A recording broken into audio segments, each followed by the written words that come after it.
ناظرین، سرکاری طور پر کسی شخص کا پھانسی کا اعلان کرنا اور اس شخص کو پھانسی کی اطلاع دینا، یہ دونوں کام 7 دن پہلے کیے جاتے ہیں، لیکن بھٹو کو پھانسی کا وقت نہیں بتایا گیا تھا۔ یہ بات عام شہریوں سے بھی چھپا کر رکھی گئی تھی تاکہ بھٹو صاحب کو کس دن پھانسی دی جائے گی۔ بھٹو صاحب کی پھانسی کے خلاف سرکار سے رحم کی اپیلیں بھی کی جانے لگیں۔ یہ اپیلیں نہ صرف بھٹو فیملی کی طرف سے تھیں بلکہ وکلاء اور سیاسی کارکنوں کی طرف سے بھی کی گئی تھیں، لیکن یہ تمام اپیلیں مسترد کی جا چکی تھیں۔ بھٹو صاحب ڈسٹرکٹ جیل راولپنڈی میں قید تھے اور ان کی جیل سے چند قدم آگے فاصلے پر بے نظیر بھٹو اور نصرت بھٹو کو قید کیا ہوا تھا۔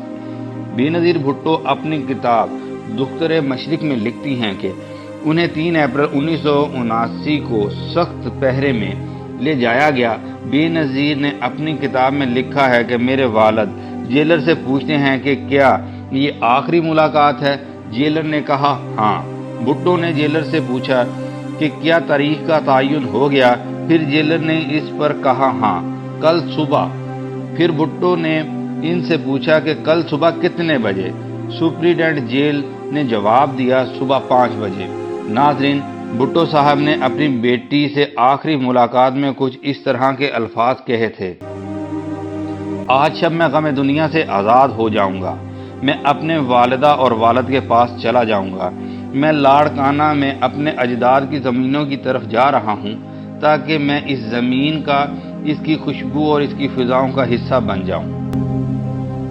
بھٹو صاحب 8:15 سے 9:40 تک اپنی وصیت لکھتے رہے۔ اس کے بعد 9:55 پر اپنے دانت صاف کیے، منہ ہاتھ دھویا، بالوں کو کنگھے سے سنوارا۔ پھر دوبارہ شام 10:10 سے 11:05 تک لکھتے رہے۔ اس کے بعد تمام کاغذات انہوں نے لکھ کر جلا ڈالے۔ اس پر مجسٹریٹ نے ان سے وجہ پوچھی تو بھٹو صاحب خاموش رہے۔ بھٹو صاحب کا رنگ بالکل پھیکا اور زرد پڑ چکا تھا اور وہ جسمانی لحاظ سے نکاہت کی حالت میں تھے۔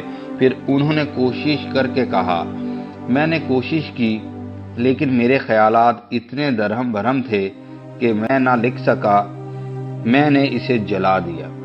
ناظرین، بھٹو صاحب پھانسی سے قبل بھوک ہڑتال پر تھے۔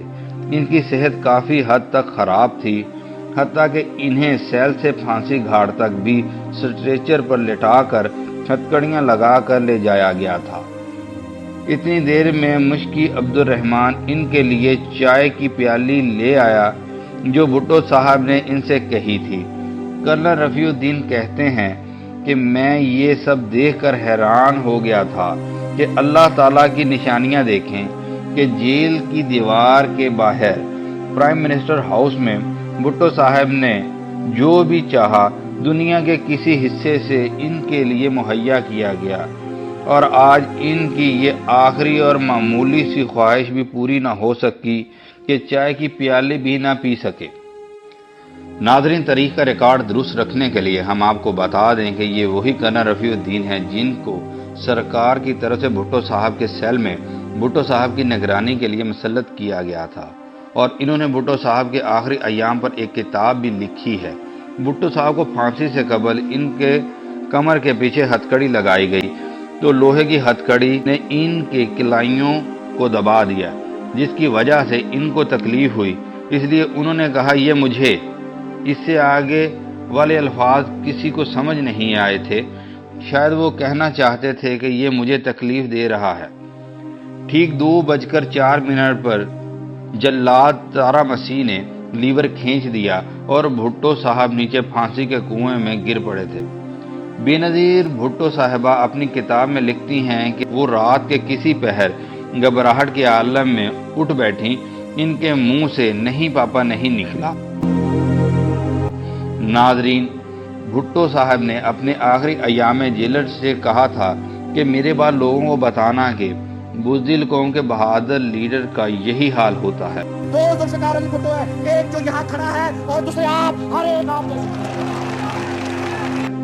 انہوں نے جیلر سے یہ بھی کہا تھا کہ تم لوگ غریبوں سے ان کا لیڈر کیوں چھین رہے ہو؟ تمہیں ایسا لیڈر کہاں سے ملے گا؟